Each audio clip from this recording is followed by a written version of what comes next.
गाई छैन। अब हामी चाहिँ स्नेक रेस्क्यु गर्न जाँदैछौँ होइन। टक्क रातिको 8:30 हुँदैछ। गोमन सर्प घरमा आएको छ भन्ने होला।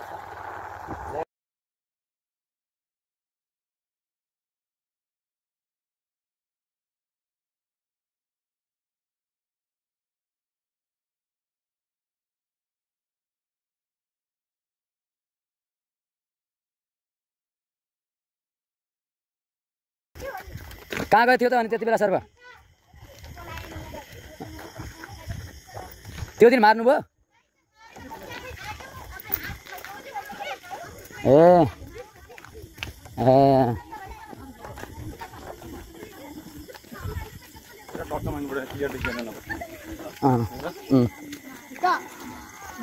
कहाँ छ? भित्र हो?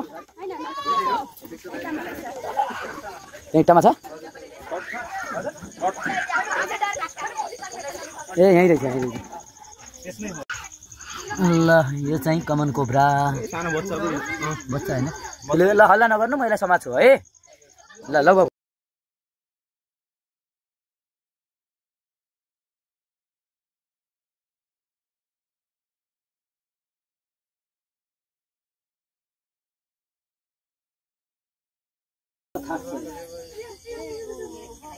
ल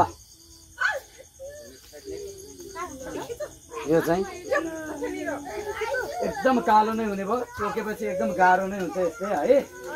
अनि उ त्यो ड्रम ल्याऊ बाबु। अनि यो चाहिँ सामान्यतया टोक्दैन। अब यहाँ वरिपरि अलिकति यो खेत भएको कारणले, यो खोला पनि भएको कारणले यहाँ वरिपरि चाहिँ अलि पाइन्छ। यसमा चाहिँ विचार गर्नु होला।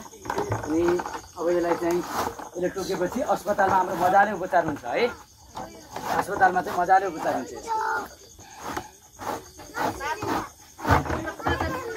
ल अब तपाईँहरूले चिनिहाल्नुहुन्छ अरू सर्प चाहिँ होइन। अनि यसलाई म हालिदिन्छु हुन्छ। ल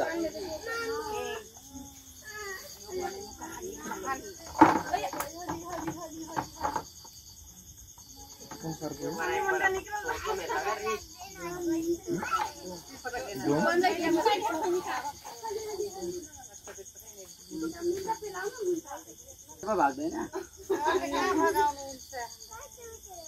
म त समातिहाल्छु। यो ड्रममा अब यति बेला आफ्नो बाहिर रमाइलो गर्ने टाइममा ल्याउ ल्याउ बिर्को ल्याउ।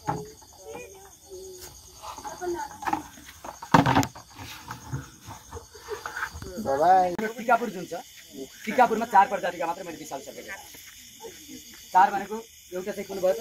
कमन सर्प यो भइहाल्यो, अर्को गरैँच भइहाल्यो, अर्को मयूर सर्प भयो 3वटा, अनि अर्को चाहिँ हाम्रो यो सेती नाग भन्ने यस्तै हुन्छ तर पछाडिपट्टि चाहिँ गोलो।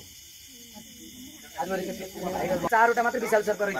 कहिले अरू पनि आएका हुन्छ, मैले नभेटा आएको हुनसक्छु होइन। त्यस कारणले 4वटा विशाल सर्पमा चाहिँ तपाईँहरू मजाले जाने अस्पतालमा विचार हुन्छ। कुनैको पनि अब तपाईँ यहीँ अल्झिनु भयो, टोकेपछि के होला र भनेर झारफुक, अब झारफुकमा कस्तो हुन्छ भने वैज्ञानिक रूपमा झारफुकको कुनै पनि अहिलेसम्म मूल्य छैन। जस्तो त्यो प्रमाणित भइदिएको भए हामी जानुहोस् भनेर भन्थ्यौँ होइन। प्रमाणित नभएको कुरा हामीले भन्न पाएका छौँ तपाईँ। तर हाम्रो साइकोलोजी चाहिँ के हो भने कहिलेकाहीँ जस्तै अभिशाल सर्पले टोकेको छ, कतिजना मान्छे छटपट हुन्छ, म त मरिहाल्छु क्या भन्छ। अहिले नौठामा आएर अभिशाल सर्पले टोक्यो भने छटपट आउँछ, अन्त त्यो मान्छे चाहिँ अस्पताल जान्छ। अस्पताल 24 घण्टा राख्छ, तर मान्छे चाहिँ शारीरिक रूपमा मानसिक रूपमा चाहिँ ऊ एकदम कमजोर भइसकेको हुन्छ। म त मर्छु क्या यस्तो भन्ने आउँछ, किनभने सर्पले टोक्ने कुरा भनेको मान्छे मर्छ भन्ने एउटा छ नि त। यो अहिले रेस्क्यु गरेर यसलाई ट्रान्सलोकेसन गर्ने क्रममा हो। कमन कोब्रा नाजा नाजा भन्छ। एकदमै डार्क कलर, एग्रेसिभ मोडमा छ। यसले टोकेको खण्डमा न्युरोटक्सिक भेनम स्प्रेड गर्छ र यो चाहिँ धेरै ठाउँहरूमा यसको उपचार सरकारी अस्पतालहरू, अरू सर्पदंश केन्द्रहरूमा यसको उपचार हुन्छ।